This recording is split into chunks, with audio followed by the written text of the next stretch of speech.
Look at the potency. You know, for many of us, we think that seed in another expression, the Bible says the seed is the word. You see? But it is not only the word that can be seen. Here the Bible says whatsoever can be seen. Please pay attention. If we are together, say amen. Yeah. So we've established the fact that number one, our possibilities in life are largely harvest. Please do not forget this. That the things that happen to us in life, whether it brings glory to Jesus and us, or it brings shame and degradation, the Bible is giving us an orientation from this point.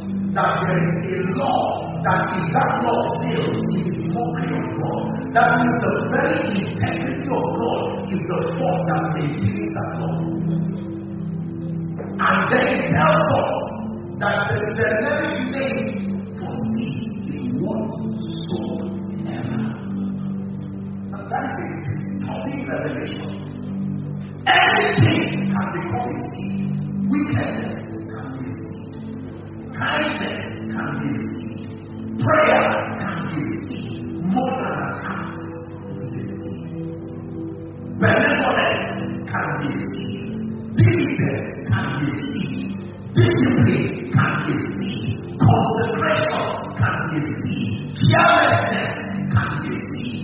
The Bible says whatsoever qualifies to become a seed.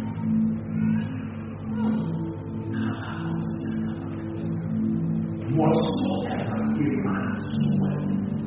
What kind of ground is so thirsty that you receive anything? Many of us get studying agriculture, at least at an elementary level, and they taught us that there are all kinds of soils. Am I right? Refresher soil, loamy soil, what's the other one? Clay soil, and you are right. I don't even know what you said, but you are right. Are we together? And we were told that certain crops do not grow well in certain soil.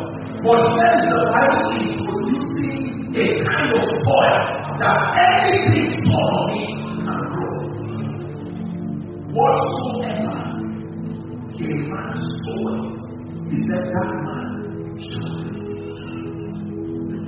The third thing we learn here is that as far as this context is concerned, there are two kinds of soils, and that all of them, like I said, are very potent.